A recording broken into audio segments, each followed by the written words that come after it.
Hello बच्चों, अपन chapter number first पढ़ रहे हैं, जीवों में जनन।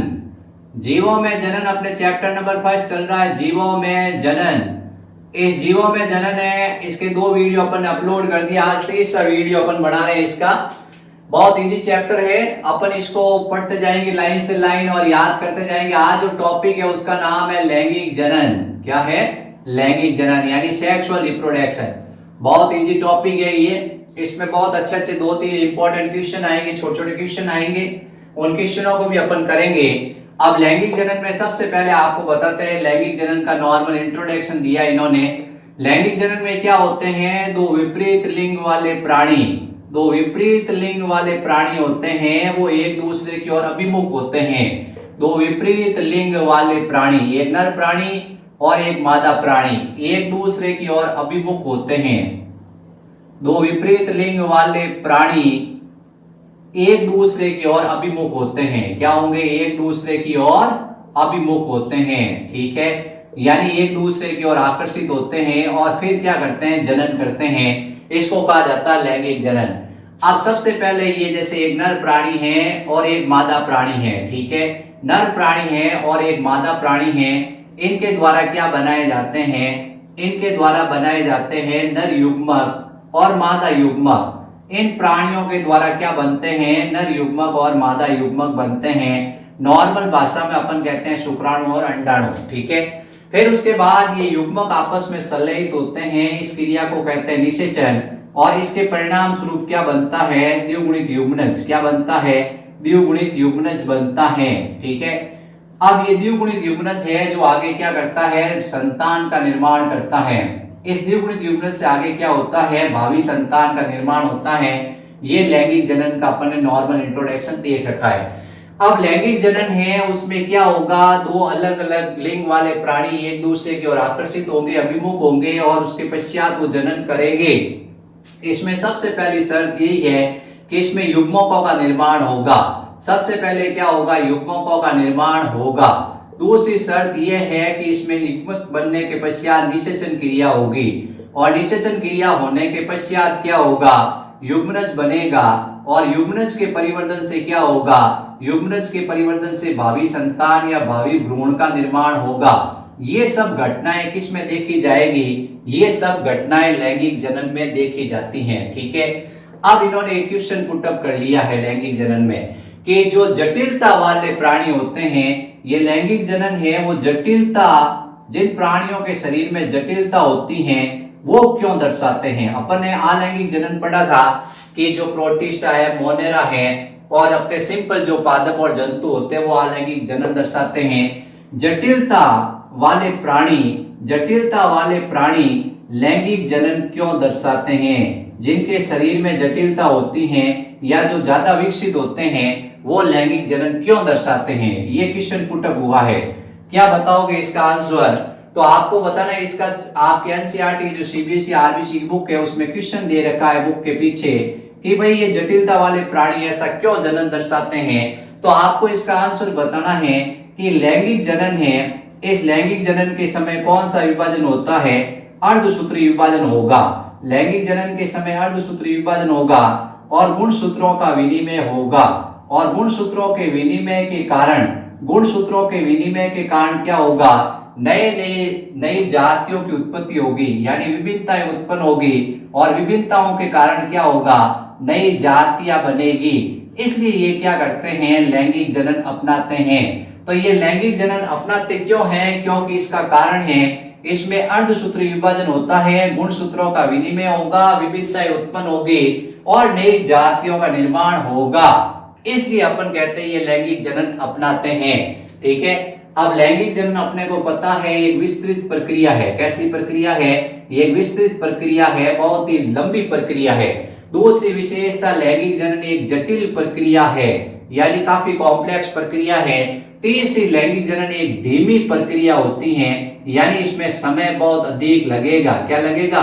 इसमें टाइम अधिक लगेगा। ठीक है बच्चों, तो लैंगिक जनन पे ये क्वेश्चन है, इस क्वेश्चन का आपको आंसर मिल गया है। आपसे क्वेश्चन पूछ लिया सीधा सा टीचर ने कि बताओ बेटा ये जो लैंगिक जनन है वो जटिल संरचना वाले प्राणी क्यों करते हैं? जैसे आपने देखा होगा आलू है वो कैसा जनन करता है, अलैंगिक करता है। ठीक है, तो अपन से पूछ लिया कि मनुष्य है वो लैंगिक जनन क्यों करता है, तो आपको सीधा आंसर देना है कि इस समय अर्धसूत्र विभाजन होता है युग्मक बनते समय, जिसके कारण गुणसूत्रों का विनिमय होगा और विभिन्नताएं उत्पन्न होगी, और विभिन्नताएं उत्पन्न होने के कारण नई जातियां बनेगी। नई जातियां बनने के कारण क्या होता है, लैंगिक जनन होता है, इसलिए आपको ध्यान रखना है। अब लैंगिक जनन है उस अलैंगिक जनन से थोड़ी क्या होती है, अच्छा माना जाता है। लैंगिक जनन को अलैंगिक जनन से क्या माना जाता है, अच्छा माना जाता है। उसका रीजन भी यही है कि इसके कारण क्या होता है, गुणसूत्रों का विनिमय होता है, विभिन्नताएं उत्पन्न होती है और नई जातियां बनती हैं। इसलिए अलैंगिक जनन की तुलना में लैंगिक जनन को क्या माना जाता है, श्रेष्ठ माना जाता है। ये अपने को ध्यान रखना है। अब जो लैंगिक जनन से जो संतान बनी है, अब ये जो लैंगिक जनन से संतान बनी है और ये जैसे एक दूसरी संतान बनी है, दो संतान बनी है लैंगिक जनन से, क्या ये दोनों संतान एक दूसरे के समान होती है बच्चों? तो आपसे क्वेश्चन पूछा गया कि जैसे अलैंगिक जनन में तो बनने वाली दोनों संतान क्या थी, एक दूसरे से अनुवांशिकी और संरचनात्मक रूप से समान थी, लेकिन लैंगिक जनन में जैसे दो भाई बने या एक भाई बहन बना, क्या ये दोनों एक दूसरे के समान होंगे? तो आपको बताना नहीं, ये एक दूसरे के समान नहीं होंगे। क्योंकि इसका कारण क्या है, इसका कारण आपको बताना है, अर्धसूत्र विभाजन के समय युग्मक बने थे, उनमें जीन विनिमय के कारण क्या हो चुका है, परिवर्तन हो चुका, और इसमें जो संतान है उस संतान के अंदर कुछ अनुवांशिक गुण भिन्न होंगे। दूसरी विशेषता, क्या ये अपने जनक के समान होंगे, क्या ये माता के समान होंगे या पिता के समान होंगे? तो आपको बताना वो माता पिता के समान भी नहीं होंगे। ये क्वेश्चन पुटअप हो सकता है। जैसे क्वेश्चन पूछ लिया, क्या वो जनक जो लैंगिक जनन से बनते हैं वो संतान अपने जनक के समान या आपस में समान होती है क्या? तो आपको बताना है नहीं होती है। ये मेन ध्यान रखना अपने को। ठीक है बच्चों, अब अपन आगे पढ़ते हैं लैंगिक जनन की अवस्थाएं। अब जीवों में जनन में अपन लैंगिक जनन पढ़ रहे हैं, तो लैंगिक जनन में अगला दे रखा पॉइंट कि प्रत्येक जीव है उसकी कितनी अवस्थाएं होती हैं। यानी जो प्राणी होते हैं, ये पादप होते हैं, जंतु होते हैं, पादप और जंतुओं की कितनी अवस्थाएं होती हैं। ठीक है, अब आपको यहाँ पे क्या है, बायोलॉजी में 3 अवस्थाएं याद करनी है। आपको मनोविज्ञान में नहीं जाना है या किसी दूसरे सब्जेक्ट में नहीं जाना है। पादप और जंतु की अवस्थाएं, पादप और जंतु की 3 अवस्थाएं दे रखी है बच्चों आपके। सबसे पहली अवस्था है जिसका नाम आपको बताना है किशोर अवस्था। कैसी अवस्था है? किशोर अवस्था है। दूसरी इस किशोर अवस्था को पादपों में कहते हैं कायिक अवस्था। क्या कहते हैं? कायिक अवस्था। ठीक है, दूसरी अवस्था का नाम आपको बताना है प्रजनन अवस्था। दूसरी अवस्था का नाम है प्रजनन अवस्था या जनन अवस्था। ठीक है, इसको अपन कहते हैं वयस्क अवस्था। क्या कहते हैं? वयस्कता भी कहते हैं। ठीक है, फिर तीसरी अवस्था है जिसका नाम आपको बताना है वर्धावस्था। कैसी होती है?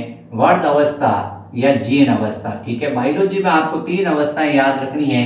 ऐसे नहीं आप बाल्य अवस्थान, वयस्क, किशोर अवस्थान, उसके पहले शेष अवस्थान उसमें चले जाओ। आपको 3 अवस्थाएं याद रखनी है, किशोर अवस्था, प्रजनन अवस्था और वर्ध अवस्था। ठीक है, 3 अवस्थाएं होती हैं। किशोर अवस्था क्या होती है? जैसे आप पादप है, उस पादप का अंकुरण होता है, पादप का अंकुरण से लगाकर उसमें पुष्प आने से पहले की अवस्था, पादप का अंकुरण होता है और उसमें पुष्प आने के पहले की अवस्था को अपन क्या कहते हैं?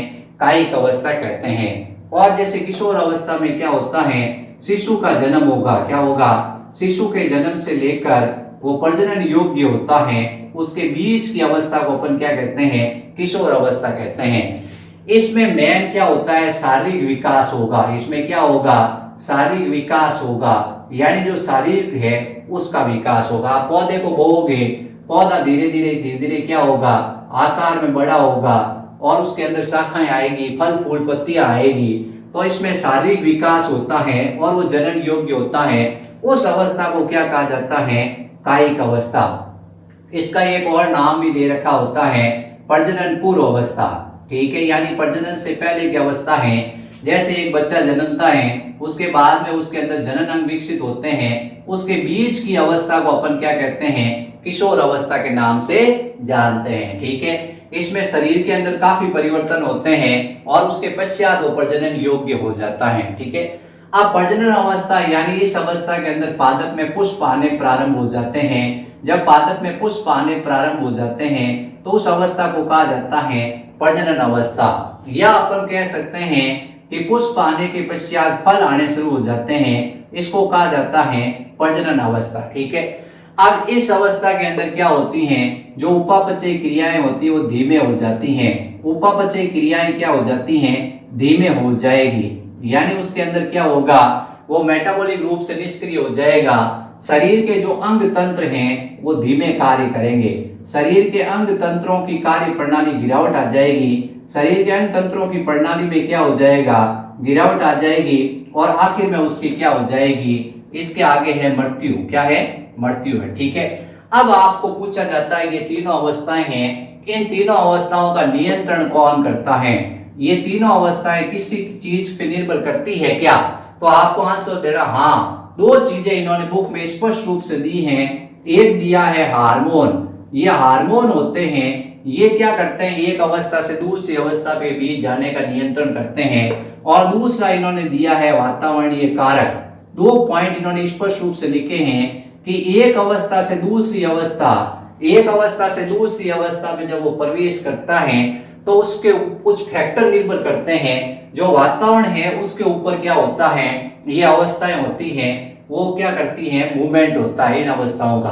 दूसरा हार्मोन होते हैं, ये हार्मोन भी क्या करते हैं, इनका समय होता है उसको कम ज्यादा करते हैं। तो हार्मोन और वातावरणीय कारक, हार्मोन और वातावरणीय कारक क्या करते हैं, ये दोनों चीजें इन अवस्थाओं के कम और ज्यादा होने का नियंत्रण करते हैं। तो अपन ने सबसे पहले पादप और जंतु की तीन अवस्थाएं देखी हैं। आप कभी भी बीज को बोते हो, बोते ही आप ये थोड़ी आशा करते हो कि आज फूल आ जाएगा, कल फूल आ जाएगा और परसों मुझे क्या मिल जाएंगे, फल मिल जाएंगे और मैं उनको घर लेके चला जाऊंगा। नहीं, पहले पादप के अंदर क्या होता है, पादप के अंदर शारीरिक विकास होता है, फिर उसके ऊपर तापमान, उसके ऊपर प्रकाश, कई चीजों का प्रभाव पड़ता है, यानी दीप्तकालिता, वसंतीकरण, कई चीजों का प्रभाव पड़ता है, फिर उसके बाद उसमें फूल आते हैं। ठीक है, ये चीज अपने को थोड़ी ध्यान रखनी है। इस अवस्था को अपन क्या कहते हैं, किशोर अवस्था। क्या कहते हैं, किशोर अवस्था कहते हैं, यानी पादप के अंकुरण से लगाकर पुष्प आने के मध्य का जो समय है, पादप के अंकुरण से लगाकर पुष्प आने के मध्य का जो समय है उसको कहा जाता है किशोर अवस्था। यानी शिशु के जन्म से, अब जैसे जंतुओं में क्या लिखेंगे, जंतुओं में अपन कहते हैं किसी शिशु का जन्म हुआ और वो प्रजनन योग्य हो गया है तो उसको क्या कहा जाता है, उसको कहा जाता है कि ये है किशोर अवस्था। और प्रजनन अवस्था के अंदर क्या होता है, उसमें कुछ ऐसे परिवर्तन होते हैं कि वो जनन योग्य हो जाता है। जैसे आपने देखा पादपों के अंदर क्या होंगे, पुष्प आने प्रारंभ हो जाएंगे, फल आने प्रारंभ हो जाएंगे और इसमें जनन अंगों का विकास हो जाएगा। जंतुओं में क्या होगा, जनन अंगों का विकास हो जाएगा। और वर्धा अवस्था तो बिल्कुल सिंपल है, इस अवस्था में उपापचय क्रियाएं धीमी हो जाएगी और शरीर के अंग तंत्र काम करने बंद कर देंगे और आखिर में उसकी क्या हो जाएगी, मृत्यु हो जाएगी। अब इन अवस्थाओं का कम ज्यादा होना, समय का कम ज्यादा होना, ये सब हार्मोन और वातावरणीय कारक द्वारा नियंत्रित होते हैं, ये आपको ध्यान रखना है। ठीक है बच्चों, अब एक इन्होंने क्वेश्चन पुटअप कर दिया है, एनसीईआरटी की क्वेश्चन बुक है, उस बुक में एक क्वेश्चन इन्होंने पुटअप कर दिया, वो क्वेश्चन आपको बताते हैं। ठीक है, वो क्वेश्चन आप लोग आंसर ढूंढने की कोशिश करना कि किशोर अवस्था है उससे कोई व्यक्ति प्रजनन अवस्था में प्रवेश करता है, मनुष्य की बात कर रहा हूं मैं, मनुष्य है या जो अपन कह रहे हैं कोई प्राणी है, मनुष्य प्राणी, उस प्राणी में किशोर अवस्था से प्रजनन अवस्था में प्रवेश करता है, कौन कौन से परिवर्तन देखे जाते हैं, कौन कौन से परिवर्तन देखे जाते हैं।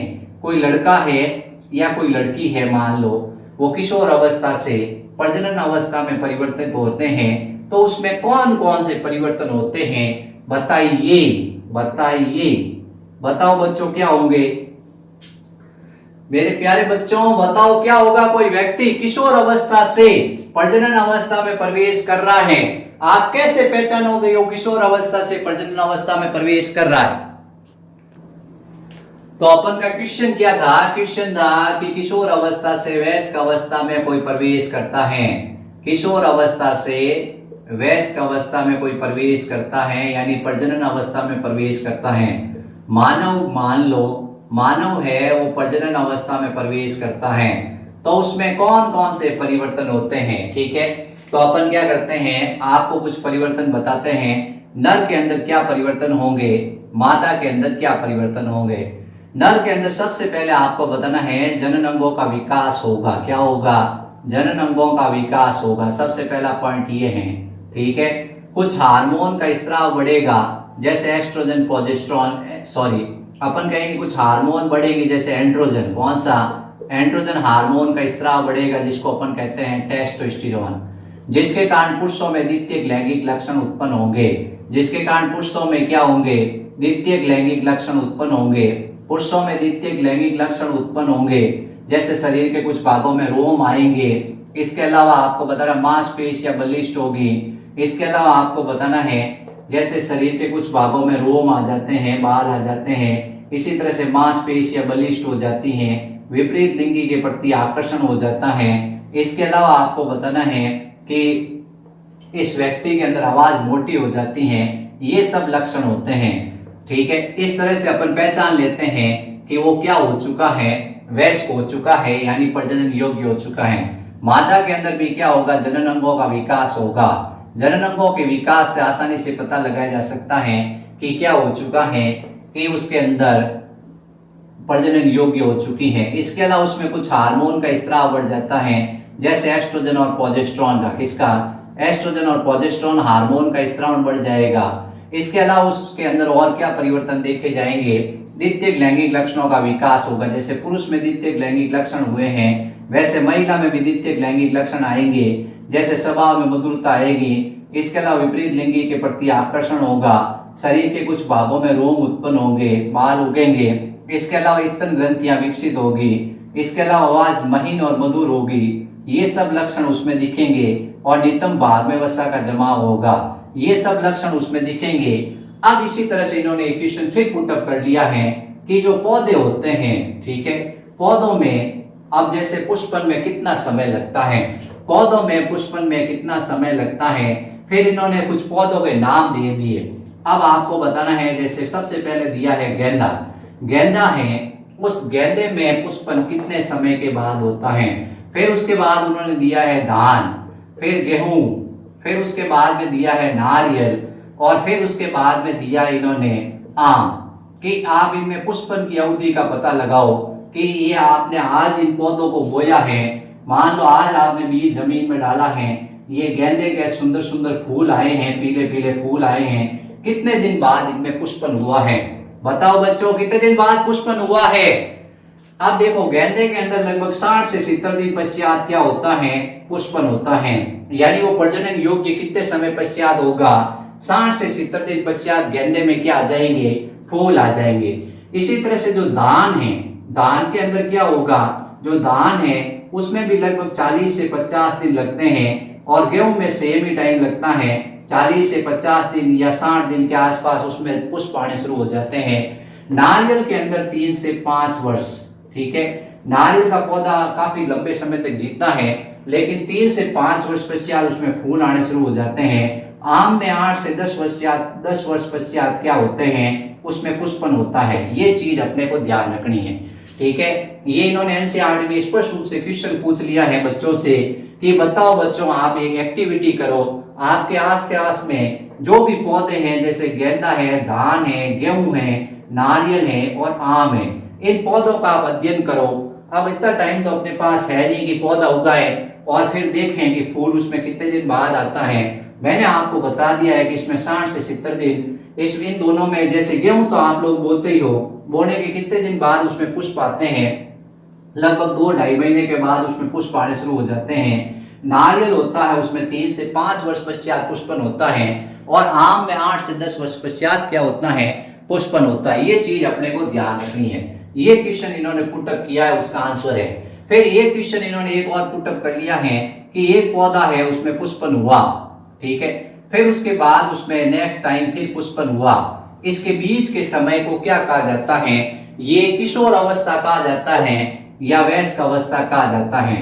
इसको किशोर अवस्था कहेंगे या इसको वयस्कता कहेंगे। बताओ बच्चों क्या आंसर होगा, आप दोनों में से एक चूज करना है। एक पौधे में पुष्पन हो चुका है, उसमें कुछ टाइम बाद वापस पुष्पन होता है, तो ये कैसी अवस्था, नेचुरल सी बात है। एक बार जो अवस्था आ जाती है वो परिवर्तित थोड़ी होती है, यानी वो वयस्क अवस्था में जा चुका है तो उसमें जितनी बार पुष्पन होगा उतने टाइम तक वो क्या रहेगा, वयस्क ही रहेगा। ठीक है, तो आपने तीनों क्वेश्चन के आंसर मिल गए हैं। सबसे पहले तो ये पूछा है कि मानव प्रजनन योग्य होता है, तो उसके अंदर आप कौन कौन से लक्षण नोट करते हो। आपने एक नर और एक मादा प्राणी को देखा है और आप देख के पहचान लेते हो कि ये जनन के योग्य है, जनन के योग्य यानी शादी के योग्य है। कैसे पता चलता है आपको, आपको ये सब लक्षण दिखेंगे नर के अंदर। नर के शरीर को आप देखोगे तो शरीर थोड़ा बलिष्ठ होगा, आवाज मोटी होगी। इसके अलावा अपन कहेंगे, वैसे तो आप आयु देखकर बता लगा देते हो कि ये जनन योग्य हो चुका है, लेकिन बायोलॉजी में आयु नहीं लिखनी है, आपको ये कारण लिखने हैं, ये लक्षण इसके अंदर होंगे,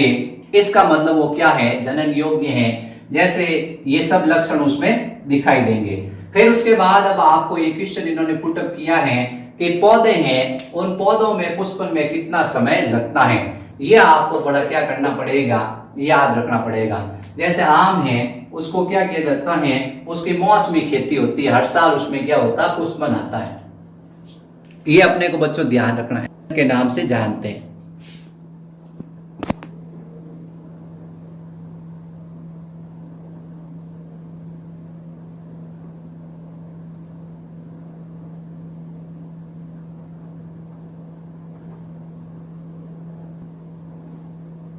ठीक है, तो कुछ मौसमी पौधे होते हैं और कुछ क्या होते हैं, सतत प्रजनक होते हैं, यानी लगातार क्या करते हैं, पौधे पुष्प उत्पन्न करते रहते हैं।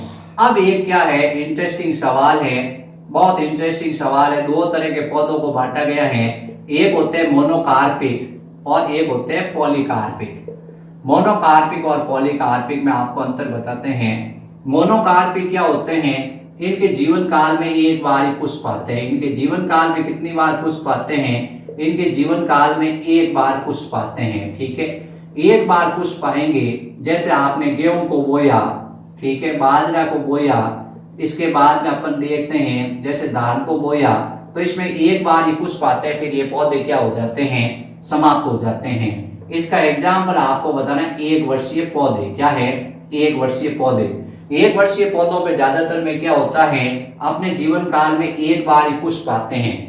अब उसके बाद एक एग्जाम्पल दे रखा है बांस। क्या दे रखा है, बांस का एग्जाम्पल दे रखा है। अब इंपॉर्टेंट क्वेश्चन बनता है, बांस का जो पौधा है उसका जीवन काल 50 से 100 वर्ष के बीच होता है। ये 50 से 100 वर्ष तक जिंदा रहता है और अपने जीवन के अंतिम वर्षों में क्या करता है, पुष्प उत्पन्न करता है। अपने जीवन के अंतिम वर्षों में पुष्प उत्पन्न करता है, फिर उसके पश्चात ये क्या हो जाता है, मर जाता है। स्पष्ट रूप से इन्होंने एग्जाम्पल दिया है बांस का। बांस का जीवन काल 50 से 100 वर्ष के मध्य होता है और ये अपने जीवन के अंतिम वर्षों के अंदर क्या करता है, एक बार ही पुष्प उत्पन्न करेगा। कितनी बार, एक बार पुष्प उत्पन्न करता है, उसके पश्चात ये क्या हो जाता है, मर जाता है। तो ये एक वर्षीय पौधे तो अपने को समझ में आ गया कि अपने जीवन काल में एक बार ही पुष्प उत्पन्न करेंगे। लेकिन ये पौधा कैसा है, बहुवर्षीय है, लेकिन ये क्या है, ये पॉलीकार्पिक नहीं है, ये मोनोकार्पिक है। अब एक बहुत अच्छा एग्जाम्पल दिया इन्होंने, जिसका नाम आपको बताना है स्ट्रोबिलियंथस। स्ट्रोबिलियंथस है, ये स्ट्रोबिलियंथस एक पादप है। स्ट्रोबिलियंथस एक पादप है। इस पादप के अंदर क्या होता है, इस पादप के अंदर एक विचित्र घटना होती है। इसका जीवन काल 12 वर्ष होता है। इसका जीवन काल कितने वर्ष होता है, 12 वर्ष होता है। और अपने जीवन के अंतिम क्षणों में, ये जीवन के अंतिम काल में क्या करता है, पुष्प उत्पन्न करता है। यानी पुष्प उत्पन्न करने के पश्चात इसकी मृत्यु हो जाती है। जो स्ट्रोबिलियंथ पादप है, उस पादप की विशेषता है कि जीवन के अंतिम काल में अपने पुष्प उत्पन्न करेगा और फिर उसके पश्चात इसकी क्या हो जाएगी, मृत्यु हो जाएगी। इसको अपन एक नीला कुरेंजी के नाम से भी जानते हैं। इसको नीला कुरेंजी पादप के नाम से भी जानते हैं। ठीक है, नीला कुरेंजी पादप है। इस पादप की विशेषता ये है कि इसने क्या है, 2006 में पुष्प उत्पन्न किए थे। 2006 में ये केरल है, कर्नाटक है और तमिलनाडु है। जो केरल, कर्नाटक और तमिलनाडु के जो पहाड़ी क्षेत्र हैं और जो सड़क किनारे हैं, वहां इतने ज्यादा इसने क्या है बैंगनी रंग के पुष्प उत्पन्न किए थे, जिसको देखने के लिए सैलानी आते हैं। क्या आते हैं? सैलानी आते हैं। अब ये पुष्प 12 साल जिंदा रहता है। आज उगेगा, मान लो 2006 में उगेगा, अब मान लो तो क्या होगा 2000, आपको बताना है वापस 18 साल बाद क्या करेगा? पुष्पन करेगा। तो ये क्या करता है? ये अपने जीवन काल के 12 वर्ष पश्चात पुष्पन उत्पन्न करता है, यानी 2018 में वापस इसने पुष्पन किया था। अब 2018 के बाद ये पुष्पन करेगा और उसके पश्चात ये क्या होगा? ये मर जाएगा। ये अपने ध्यान रखना है। ये पादप आपको थोड़ा क्या करना है, नाम अच्छी तरह याद कर लेना है। स्ट्रोबिलियंथस कुंथियाना, ये स्ट्रोबिलियंथस कुंथियाना, ये नाम अब बच्चों अच्छी तरह याद रखना। ये एग्जाम में क्वेश्चन आ रखा है। स्ट्रोबिलियंथस कुंथियाना, ये एक ऐसा पौधा है जो बहुत ही अच्छा पौधा माना जाता है। ये पर्यटकों को आकर्षित करता है। इस पौधे की विशेषता, इसका जीवन काल भी 12 वर्ष है। अब ये जैसे मरने वाला होता है, उसके 2-3 महीने पहले ये क्या करेगा? पुष्पन करेगा और सब जगह ये क्या करेगा? अपने पुष्पों को फैला देगा और उसके पश्चात क्या होंगे? इसको पर्यटक देखने आएंगे। जो नीलगिरी की पहाड़ियां हैं वो पूरी बैंगनी रंग की हो जाती हैं, इसलिए इसका नाम नीला कुरेंजी भी रख दिया गया है। जो नीलगिरी की पर्वत है वो पूरे बैंगनी रंग के हो जाते हैं और देखने पर अपने को ऐसा लगता है कि नीली धरती हो चुकी है। अब केरल, कर्नाटक और तमिलनाडु के जो पर्यटक हैं, वो पर्यटक और बाहर से जो पर्यटक होते हैं वो यहाँ आएंगे। क्यों आएंगे? क्योंकि उनको पता है कि ये पौधा है, ये 12 साल का हो चुका है। अब इसके बीज गिरेंगे, फिर 12 साल बाद ये क्या करेगा?